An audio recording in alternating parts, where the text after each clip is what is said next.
गैया के गोबर राम गवले बानी अंग नाल पवले बानी अंग नाल पवले बानी हो। छठी मैया गजा माती चौका हम पुरवले पानी तोहरा के बुलहुले पानी हो। छठी मैया गजा माती चौका हम पुरवले पानी तोहरा के बुलहुले पानी हो। गैया के गोबर राम गवले पानी आंगा नाली पवले पानी आंगा नाली पवले पानी हो। छठी मैया गजा माती चौका हम पुरवले पानी तोहरा के बुलहुले पानी हो। छठी मैया गजा माती चौका हम पुरवले पानी तोहरा के बुलहुले पानी हो।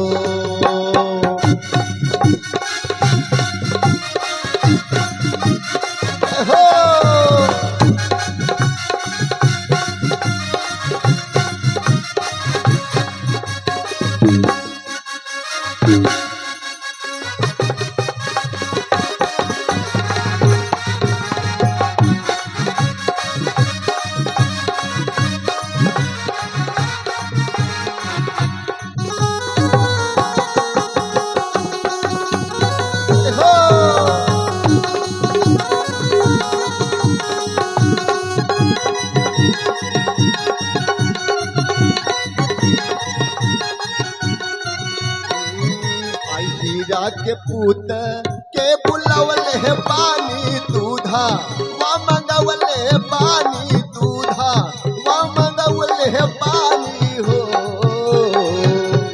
हीरा के पूत के बुलवले पानी दूधा वा मंगवले पानी दूधा वा मंगवले पानी हो। छठी मैया दूधावा के खिरिया हम बनवले पानी तोहरा के बुलहुले पानी हो। छठी मैया दूधावा के खिरिया हम बनवले पानी तोहरा के बुलहुले पानी हो।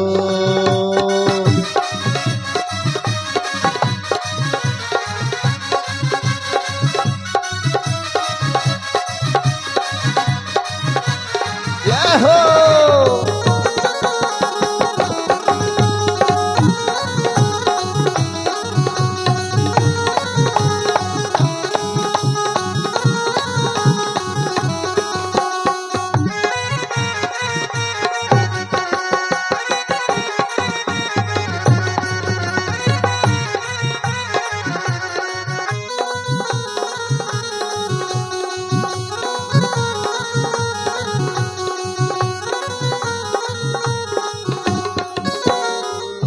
मलिया के पूत के बुलवले पानी फूला वा मंगवले पानी फूला वा मंगवले पानी हो। मलिया के पूत के बुलवले पानी फूला वा मंगवले पानी फूला वा मंगवले पानी हो। छठी मैया फूला के हरवा हम बनवले पानी तोहरा के बुलवले पानी हो। छठी मैया फूला के हरवा हम बनवले पानी तोहरा के बुलवले पानी हो।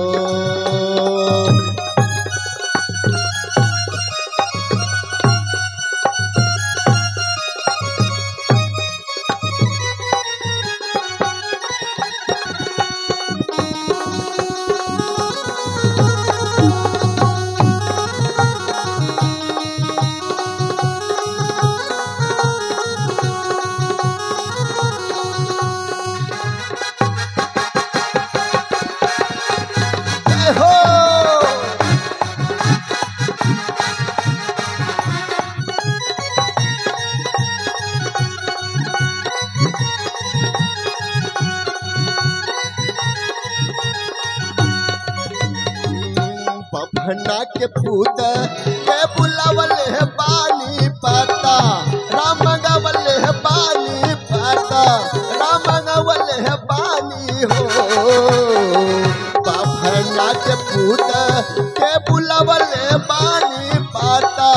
राम गवले पानी पाता राम गवले पानी हो कि छठी मैया तारा के जतरा हम देखवले पानी रउआ के बुलौले पानी हो कि छठी मैया तारा के जतरा हम देखवले पानी रउआ के बुलौले पानी हो गैया के गोबा राम गवले पानी आंगा नाली पवले पानी आंगा नाली पवले पानी हो छठ मैया कहला माटी चौका हम पुरवले पानी तोहरा के बुलवले पानी हो कि छठ मैया कहला माटी चौका हम पुरवले पानी तोहरा के बुलवले पानी हो।